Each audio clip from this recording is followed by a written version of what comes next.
So I think I just killed a frog. Not a good way. Good morning. Good morning. How did you kill a frog? Well, I might have just stunned it. It might have already been. So I went to go get tea so that I could warm up my voice, and I was too lazy to make Where tea. did you go? The fairy garden to get tea? No, I went up the street to the local coffee truck. Oh, okay. So you left the house. I left the house in the car. Okay, I was like, please don't tell me there's frogs in the house now.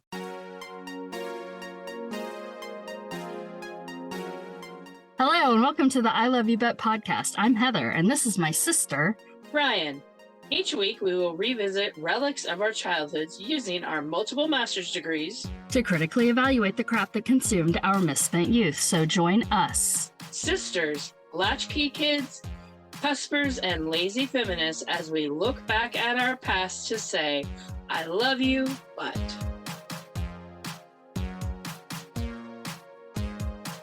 Now, I understand that Rome is burning and I'm playing the fiddle by driving to the coffee truck up the street to get tea that I could have made for myself. Rome is burning. I think you're mixing your metaphors there. The Titanic. That we're in such a bad situation that all of the examples in the past have amalgamated together. That nothing fucking matters. So why are any of us being pedantic? We told you. That's what history is saying. Anyway, you went up to get tea from I drove home in a owned coffee truck. Locally owned by our good friend. Yeah. And then I got out of the car and I was like, I'm going to walk up to the house. And I looked and I was like, oh no, it's not moving. It's not moving. And it was kind of crumpled up. It wasn't totally squashed. There's every chance that I didn't hit it with my car. Okay. I'm like, did you step on it or drive on it? Okay. I am not sure, but I feel like if I actually drove my full tire on it, it would have been a squashed frog. And instead it was just kind of a crumpled frog. I had a moment where I apologized to it and said that I was sorry and kind of stared at it, hoping that it would move. You tried using your witchy magic? Yeah, I tried using my new witchy magic. I'm going to have to Google what to do if you think you've killed the frog and you think you might be a witch. I think you throw salt over your shoulder. I am not going to try to reanimate it. I will tell you that much because I have learned from the narratives of my life. Good choice. It'd be great. It's like, oh no, that was my charming prince. You fucking mowed him down with your car. I ran that fucker over. Then if you tried to reanimate him, it'd be like the monkey's paw. He'd come back all squished and fucked up. Yeah. Exactly. That's why you don't reanimate things because there's always not worth it. Not worth it. You keep alluding to my witchiness. In fact, yesterday, yes, I wasted time with a small group of friends making a circle, doing a binding ritual to try to prevent the amount of damage that these fuckers can do. It was fun. We invoked the 4 cardinal directions and the 4 elements. We did not do the 5th element because I don't remember what the 5th element was, except that movie. I was going to say, you mean the movie? You didn't invoke Gary Oldman? She can. Good. I don't know that I've ever seen that movie in its entirety. I feel like I started watching it and then I was like, no. And then I've seen clips on the internet. I'm now wishing that we had watched that instead of Can't Hardly Wait. And I have a list of movies that I wish we had watched instead of Can't Hardly Wait. But we will get there. We invoked the directions and we called on the god and the goddess. We called the goddess first because she's going to pay attention. And then we said people's names and said, we bind you from doing harm, and then put their names on the piece of paper in the little cauldron and burned it up. And then Monique was like, I'll add salt to this later and then flush it down my toilet. So we had somebody on the iPhone on a video chat in the middle of the circle. It was wonderful. I enjoyed it. That was the 5th element. That was the 5th element, was the iPhone. Technology. Wi-Fi, the 5th element. The 5th element Wi-Fi. That was a real good time. Did you bring a girl what candle and light one of those? Because I really feel like you should have. No, we actually lit Monique's Esther candle. Because we all felt that Esther would have wanted to be there. Next time, light the if I ever host, we'll use the girl what candle. For sure. And then let's see, I also had a toenail removed. So that was real fun. You and I'm not going to elaborate more other than they were like, oh, did you like your podiatrist? It was like, well, he kept trying to make Chuck Norris jokes because it was the day Oh. that Chuck Norris died. And like, I can't ever tell if people are flirting with me, but it felt like maybe he was flirting with me. And I was like, you're a podiatrist. You can't flirt with anyone. Like, your job is real weird. Like, I think your job is that weird. I'm Also, ADHD, autistic, and like, I'm 50% sure that there's not or should be a Wally Pleasant song called "The Day Chuck Norris Died." really? Chuck Norris? Are you sure? I don't know, I but that believe- would be a great song. The day, but I think it's because there's a day called like I think he has a song called like "The Day Ted Nugent Killed All the Animals." Yes, So he does that's have why a it's song. yeah. Wally Pleasant, if you're still around writing music, Yep. the day Chuck Norris and Nicholas Brendan died. And somebody else too. Oh, I can't remember. Yeah. 3 famous people died that day. You and I were texting about the podcast and I had been editing it. I was listening to it a lot. And I texted you a reminder that I wanted to tease you this week Oh yeah, I forgot. about being so out of it last week. Oh But yeah. not only did I say Harry Potter when I meant to say Harry Styles, and that you tried to make a Cletus and Maynard joke from a character named Clarence. Then, when you were trying to talk about the actor Justin Theroux playing Clarence, not Cletus, you said Justin Trudeau, the former. In my head, I was trying so hard not to say Justin Trudeau. That's why you said it, baby. You can't be I doing that. know. Something was going on Yeah. last week. Of course, then I did have to explain time to you yesterday. It might still be going on. Well, I think I used up all my math this week because Penny helped us hang all of Eddie's artwork. And when you hang artwork, if you actually give a shit about how it looks like, you have to like measure the width of the frame and divide that by half. And then you also have to measure the width or the area that you're trying to place the frame so that you hang it in the center. And then you have to add those together. And it was a whole lot of math that you brains. That's fair. We're not. I was math doing it people. all in my head. That's good. Then 2 more things. I saw Project Hail Mary. Hopefully everybody saw it because it's amazing and wonderful and I love it. I didn't see it. That's okay. You have a child and he's not quite old enough to really enjoy it, I don't think. I reviewed it. I gave it 4 stars and hold on. Sorry. I don't know why I can't more easily find. Did it make you cry? No, it did not. I know it made some other people cry because they were talking about it coming out of the movie. I will say that every single person was a pretty full theater. It was the biggest theater at the Alamo in Denton. It was all white people coming out of white people, white people, white people, white people. That doesn't surprise me. There was that. But here is I've decided that I'm only going to write unhinged reviews from now on. I'm done with trying to do because nobody cares anyway. I might as well just have fun. Here is my unhinged review of Project Hail Mary. America's Boyfriend Shines. And for the people annoyed that this is based on a middle grade book, have you met America? They don't read. Maybe they'll read this book now. Maybe their kids will read this book. Maybe those kids will get curious about science. Maybe they'll stick around until we're a democracy again and we'll have some hope of the future.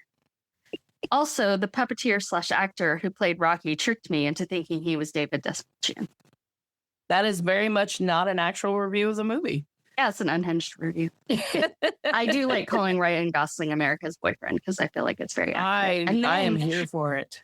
And then we can say, America's boyfriend's Canadian. Oh, is he? Ryan and I were doing a little bit of Rocky and Grace communication, trying to set up today's episode. I'm telling you, I think you need to go do some witchy shit with your brain, girl.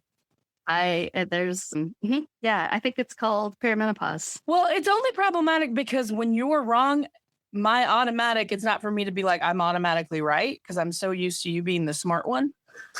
Then I just start questioning my own Well, it's like just because it was concept of reality and sense of understanding and intelligence. Like, am I crazy? Like, am I wrong? Like, am I like? Well, it was because the new element was your microphone. I just assumed that meant that was what wasn't working, and then didn't. You assumed it was me. Was it? You assumed I was the problem. No, I assumed Because historically, I am. no. Also, so that's fun. Real quick and/or funny. How'd you waste time this week? Why do you have to give me these warnings? Don't be passive aggressive. This week, I wasted a lot of time getting very angry about having to watch commercials on streaming services I pay for. Okay. Like, I'm about to delete Disney because I got so angry about having to watch. I was trying to watch the second season of The Artful Dodger, which is like a lovely, fun show, but it's not good enough to hold my attention to have to like. And then it was doing this thing that like the longer I watched, the more frequently it was showing me commercials. Ew. I was like so fucking angry. Like I literally was like, fuck this shit, like, and just turn it off. Like I have decreed that if you were alive for an overwhelming majority of the 80s, you should never have to watch another commercial again. Like we watched so many commercials, right? Like we've done our fucking time. I mean, and that's like even predicated on the fact that if you pay for something, you shouldn't fucking have to watch commercials, but which is like why people got cable and shit. But now I'm like torn between, well, I was like, well, Elliot hasn't watched Disney in forever. Maybe I'll just cancel Disney. And then of course I come home and he's like randomly watching this Disney show again. I'm like, fuck. But I also like I use it in my classes and stuff. Now I'm like considering just paying more to not have to watch commercials on Disney. That's what they want. I know it's what they want, but it's like, I don't know, $5. Last night I wasted time going to say goodbye to a bar that is closing. That's been a very chapter of my life, a very prominent chapter. A very prominent chapter of my life, which then when I was thinking about it while I was there last night, like it has been longer since, like I have not been going to this place longer than like the period of time where I was going there all the time. That was fun. And then I also learned when I went there that it's not actually closing. It's just changing ownership to people who frequented the bar. Like basically like customers are like, okay, we'll buy it. And like, they are going to change it. Right. Okay. But essentially, and I was like, wait, what? It's not. They tricked you. I had a very nice time, which was nice because the last few times I had been there, I had not had an enjoyable time, but I got to spend a few hours talking with my very good friend, Jacob Marco, for a long time. And that was nice because I don't get to see him as often as I would like. We bitched about being teachers. I drank delicious margaritas and that was great. This morning, I cried watching The West Wing twice because I'd stopped watching it. One of my students was like, have you watched The West Wing? And I was like, yeah, but then I stopped because it made me sad because like, what we have, our reality is so not at all. And so seeing like how good it could be is just people painful. with empathy holding national office. Wow. What was that like? Like seeing an example of like what our federal government could be in the midst of what our reality is was like too painful. I'd stopped, but I went ahead and started again because I was mad about commercials and needed something else to watch. Then I was watching an episode today where like Donna's trying to get a proclamation for her teacher that is retiring. It's like at the end and she's like, I'm in the Oval Office and I'm here because of you. And I was just like, oh, like one day a student's going to call me from the Oval Office and say it's because of me. Whatever. But then like the very next episode is like real people talking about how amazing it is to work and the like mix in like the, and I was just like, I can't like just the hope and the like that hopeful, optimistic belief in what our government is capable of being and doing I just was like, okay, nope. I've cried a lot in the last couple of days, but that's good. I did not cry at the bar last night. That was awesome. That's good, especially since it's not closing. That would have been ridiculous. Yes, no. You already mourned that breakup. Yes. Oh, well, you probably won't care, but you can cut this up. Maddie opened a new pizza location. I don't know if you knew or No, saw I did that. care. I liked it a lot. Well, it's different now. He doesn't do the thin. It's like a thicker What kind of pizza I like? pizza. Pizza. What kind of people I like? Maddie. That's a short list. Or like, no. People like I like people who are like Maddie, like authentically themselves. I'm like, Yes, I know. No, I meant it's a short list of people that like Maddie. No. Well, he's an acquired taste. He's a cool dude because he's all like heavy metal, but then he was like, well, people like this Lizzo, I'll give her a chance. And he did. And then he was like, that's not for me, but I'm glad people like it. And I'm like, that's perfect. Like, that's the perfect white cis male response to that. Like, No, he's good people. He is genuinely good people. We can go get pizza. Elliot's also very happy. I bet. He's a random attachment to his pizza business. It's very interesting. I did send a text this morning to our group text with Sally, our friend. I saw that, yes. This person named Travis Allen, who has very orange skin and a real bright smile, an American flag, like he's doing cosplay as MAGA. Somebody tweeted, I don't think he's MAGA, because he said, if billionaires are worried about a wealth tax, they should get a second job and stop buying coffee and avocado toast and pull themselves up by their bootstraps and do a better job of saving. And that should go in the social media hall of fame as far as I'm concerned. That was. Another thing I did wasting time this week was talking about bills in our state legislature. My favorite one, which I already told you about, is the one that they passed. The state government passed an entire whole ass bill just to fire the chair of our school board. What's your tax dollars at work? A whole ass fucking statewide bill just to fire one person who they had already brought and were trying to impeach. I guess the impeachment wasn't going well. The university that I worked at before had a whole ass university level policy to require two different departments to have meetings with each other because they wouldn't be to talk to each other. Yes. Oh, and I wasted time by starting to apply to go back to go to graduate school again. Again. Third time's the charm, baby. Amaze.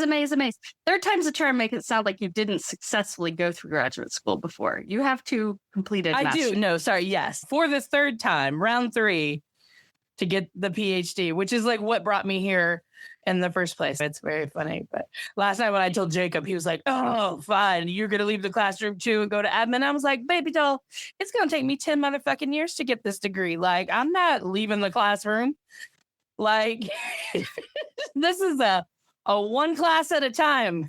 Like, this is for planning when I can no longer physically or mentally function in the class. But cannot retire because I started my career at 39.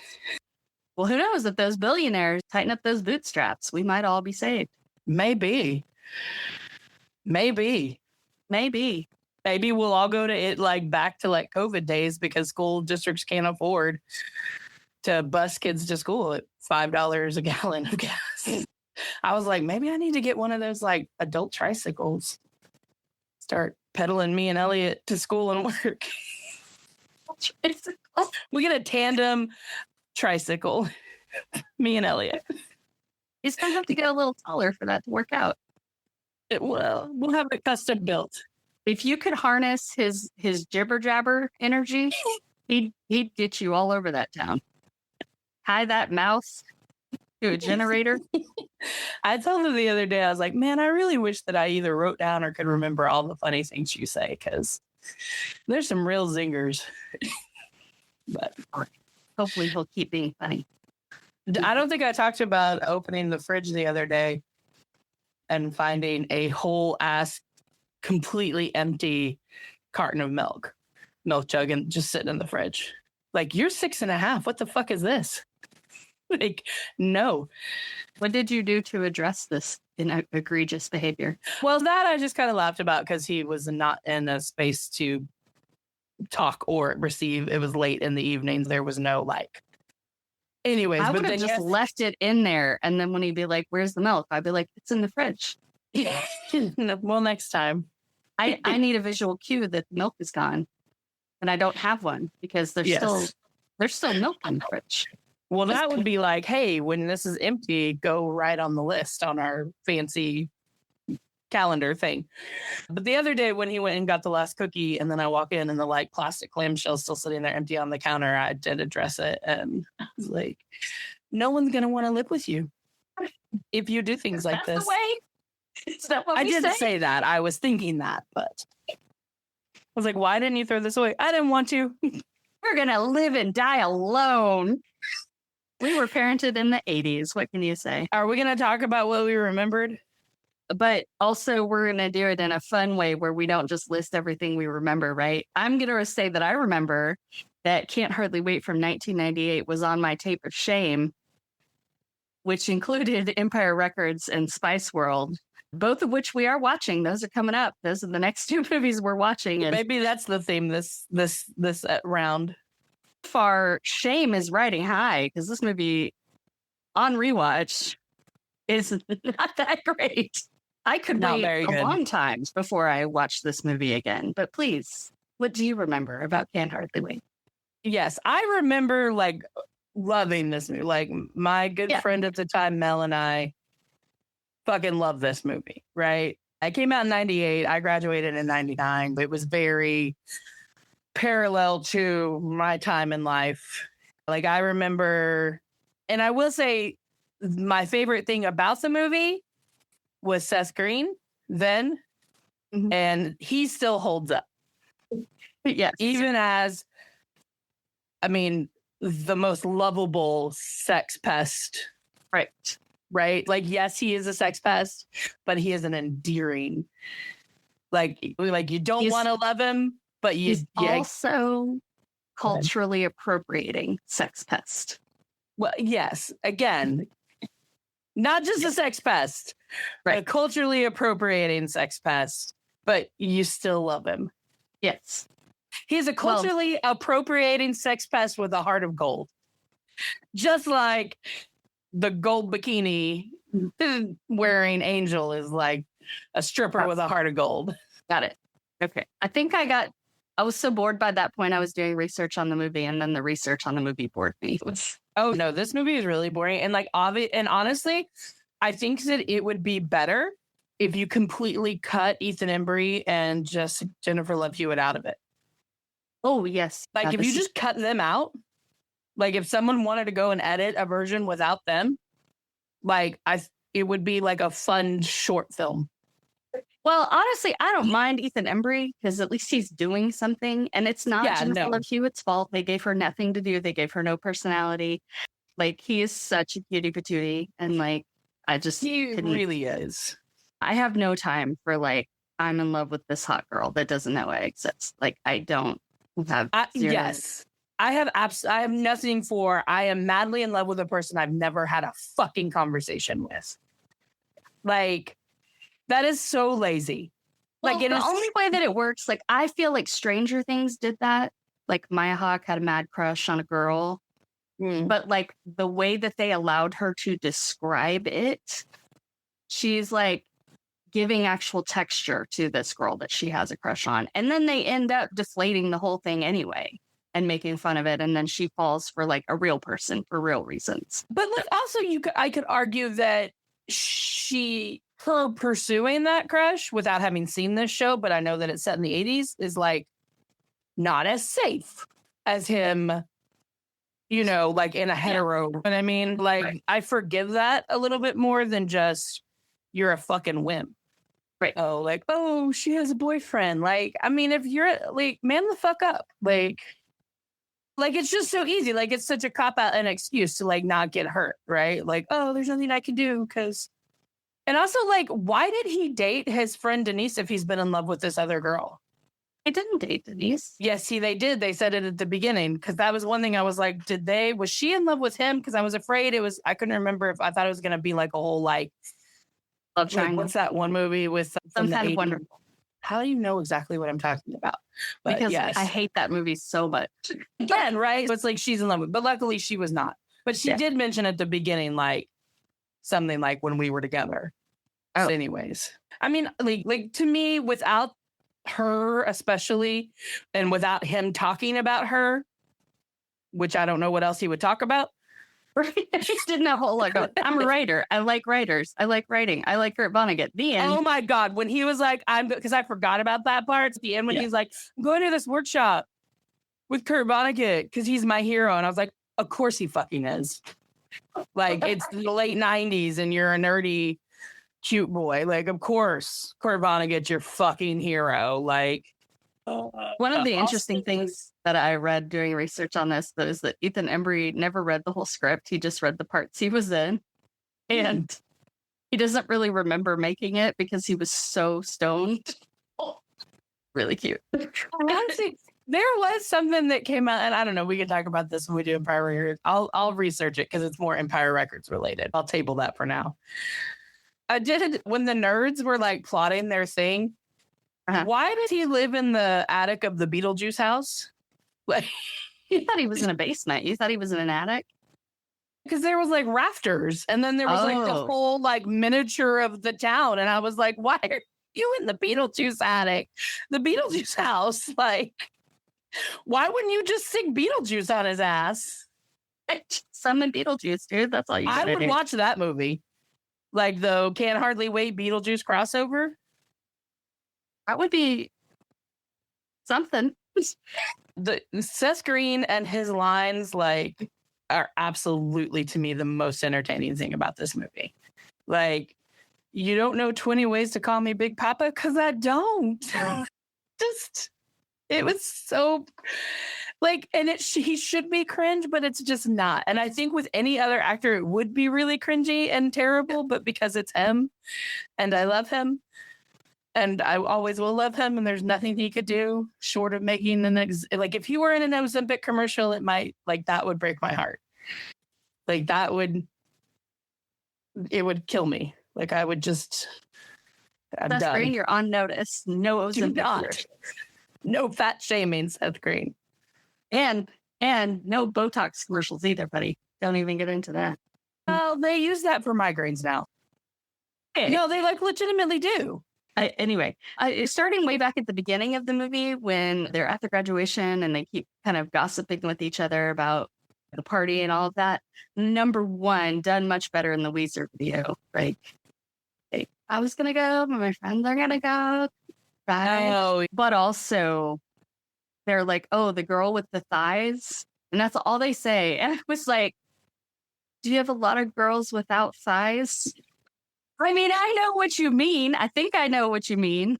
You didn't say it, but I think I know what you mean. But all I could think was like, instead of all those girls without thighs. All these stylist girls. I mean, maybe that's what like with the thigh gap, right? Like, I mean, you feel like it was like going to be big thighs or something like what? But I was no, but just like their thigh gaps were so huge because they didn't have size. Like there's just it's like just all gap, it's like bow-legged girls walking around. all gap, no thighs. All gap. I appreciated that this movie, while not that great, did launch so many careers. Like, yes. It was fun to like recognize like Tara from Buffy was there. Yes. So the banana. That was the whole movie was just like a who's who. Like, late 90s, early 2000s. That was real. Yeah, I mean, Trent, like, oh, vampire daddy.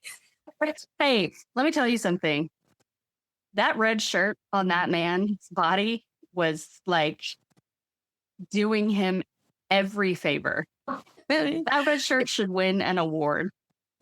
The costume design in this movie was it was good. Because then the red jacket on Ethan Embry and the train, because like he wasn't really doing anything for me until the very end, like right before they kissed. Like it's something, I felt something in my heart. Like I can't describe it. Well, part of it was that this is when people actually kissed each other in movies, which is so much sexier than whatever it is that they do now, where they don't like. And I was so excited about seeing Wuthering Heights because I was like, oh, they're going to really kiss. They're going to actually kiss. They only actually kiss about half of the time. And then half of the time they do the weird new thing where they're not like their mouths, their lips touch each other. They're not really kissing. I don't know how to describe it, but it's so disappointing. Is it the like thing where it's like they don't stay connected for very long? It's like intense pecking part of it. And then also there's no like saliva involved, I think. It just doesn't have the same, like the realness. It doesn't have the same visceral kind of quality that I want to pay attention. You want like the God damn it. What's the movie with Sarah Michelle Gellar and Ryan Philippe? No, I don't want that.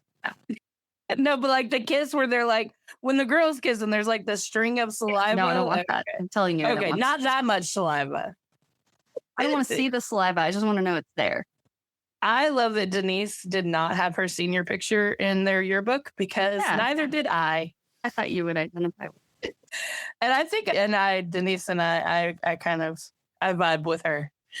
Oh, Lauren Ambrose. I love Lauren Ambrose. Well, just like, I think that character is like the one closest to who I was. Well, because she wasn't like goth. She wasn't like angry goth or like punk. Or Jennifer Love Hewitt's whole thing about being scared to be alone in high school.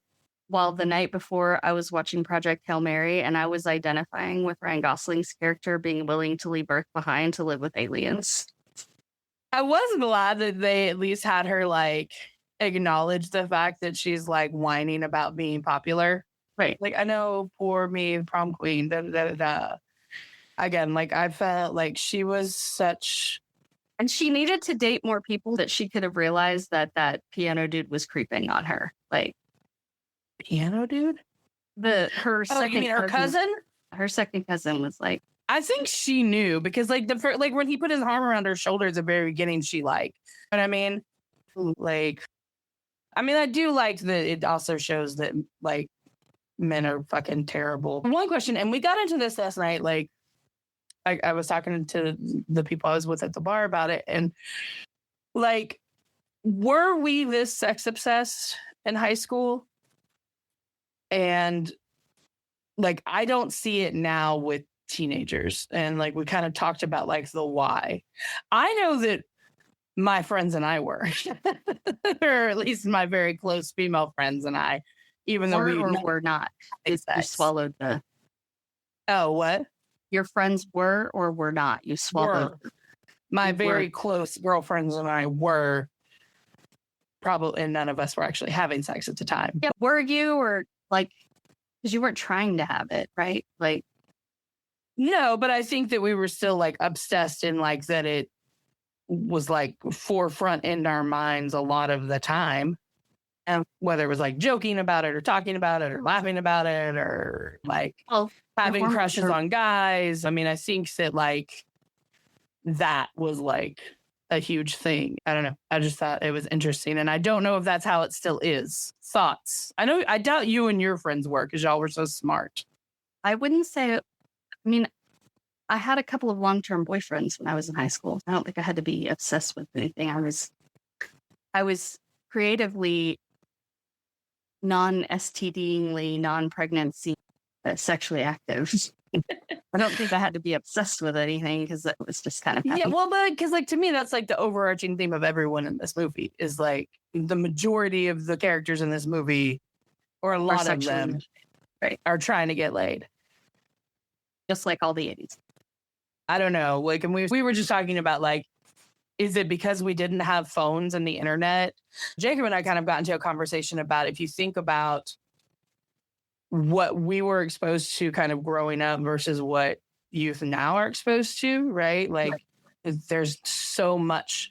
And then again, with like the internet and everything, that it's like, is there anything left for this generation that is like titillating or taboo or like that's just for adults or like the way that we had, right? Because even if like I mean, thinking about like, even if you had cable, were teenagers be able to watch shows like Euphoria? Like, I mean, what we had like My So-Called Life, where it was like it was all angsty. It wasn't like there was no physical. Jacob was even talking like how curse words, like when we were young, like even if we used curse words, we still knew it was like bad, and how like kids in our classrooms will be like, don't even think of these words as being offensive or bad. You know what I mean? Because oh really? you hear them so much more. That's interesting. Like I don't know. Like I don't know if that's why we were more sex obsessed, because we weren't as exposed to it. But I don't know. Just well, it's all dopamine chasing, right? They've got phones. That's their dopamine. True. Right. Well, and there's no mystery to it, because, which I was thinking, like, when Seth Green was in the bathroom and he had that book. The Kama Sutra? Okay. Well, I didn't know that that's what it was, but he had a book. But it's like, did they not have porn? Because I feel like you would just, but I guess it was nice that he was doing the Kama Sutra and like trying to make it not just about his. Girl, he had a French tickler in there. He had his little love. He had his candle. See, that's what makes him lovable. The band. Can we talk about the band? And how they definitely were the inspiration for Du Jour. And the writer-directors of this were also ones who did Jessie and the Pussycats. Continue. Well, also how that's us.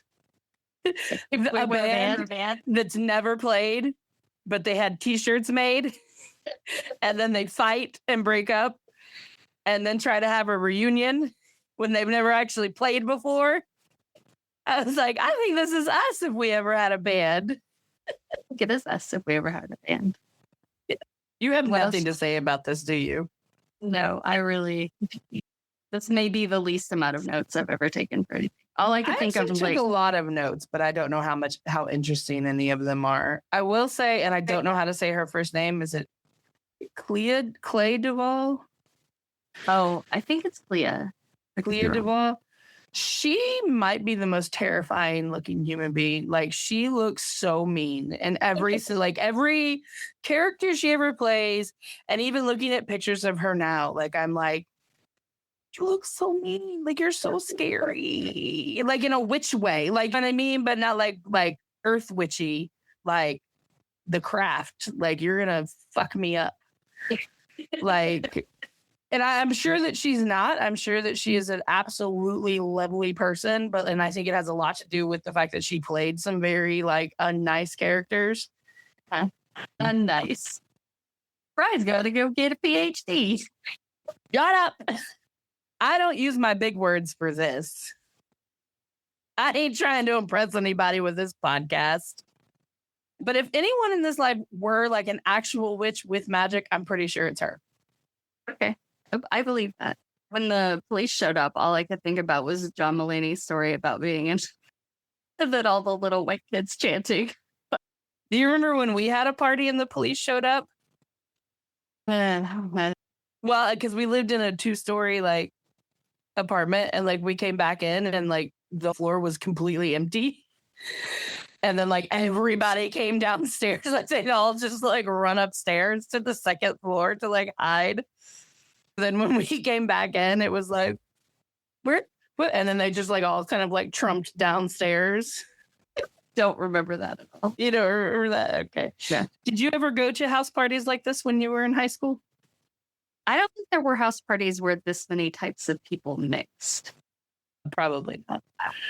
This is pretty unrealistic. I never went to like, I went to like one rich kid party, and I just remember being really, really bored. You were like Jennifer Love Hewitt when she was like, I was like, girl, go home. I think part of the reason that I like that Lauren Ambrose and Seth Green get stuck in the bathroom is I'm like, that would be the best thing to happen at a party, to like get stuck in the bathroom with one interesting person. Like, I'm such an introvert. I'm like, that's awesome.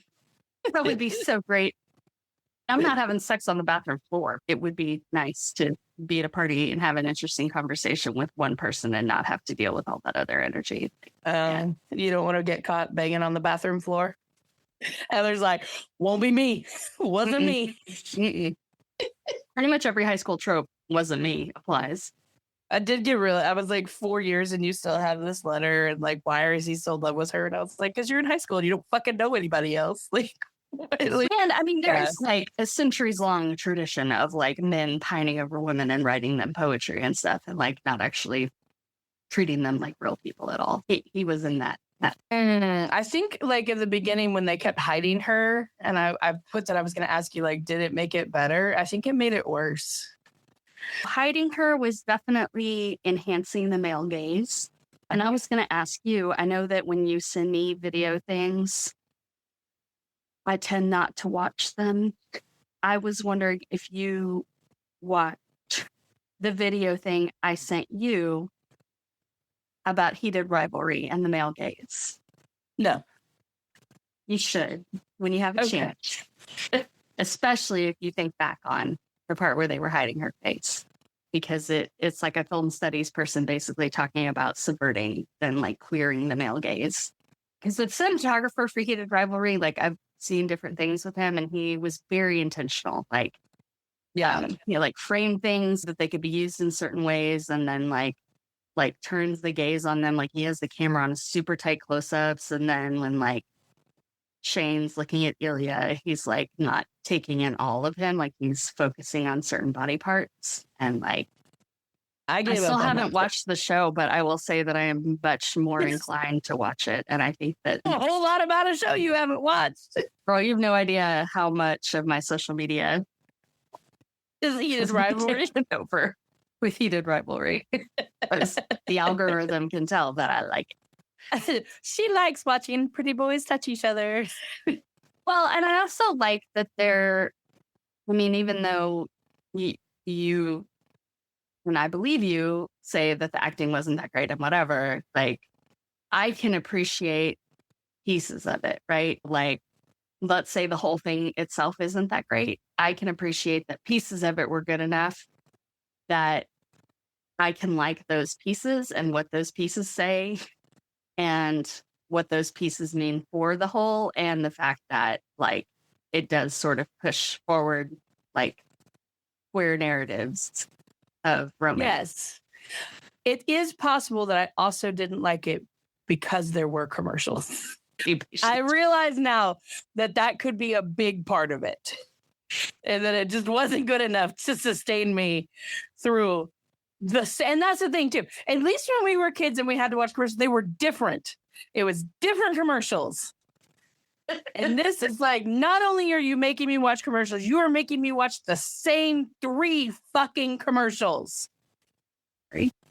But yes, when Anything they else did to the say? reveal, like I really enjoy that Sneaker Pimp song, and they may have ruined it for me on rewatch because that like, for that being the song where she like comes in and she's supposed to be this like beautiful goddess of a human, like Right. I'm like, she just has big tits, like, and a tiny waist, like what? I'm upset with the dog. I'm not upset. Oh, okay. I can't hear it, but okay.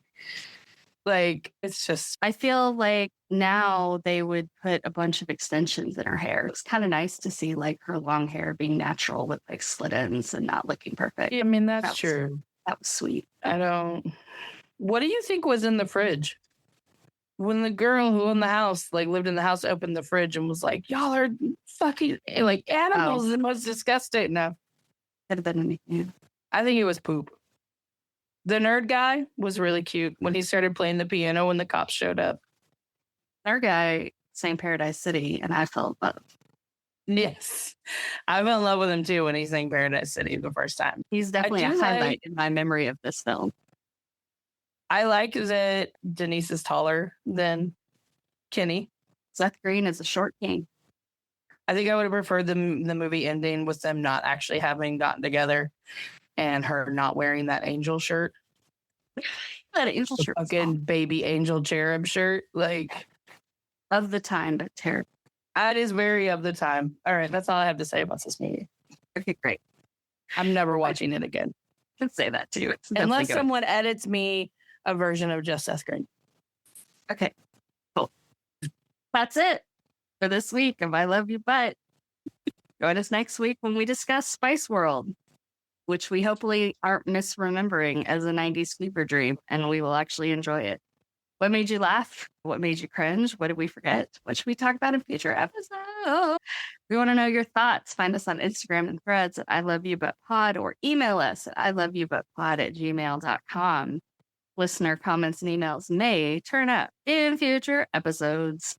Be sure to rate, review, and follow I Love You But wherever you get your podcasts. Thank you for listening. I'm Heather.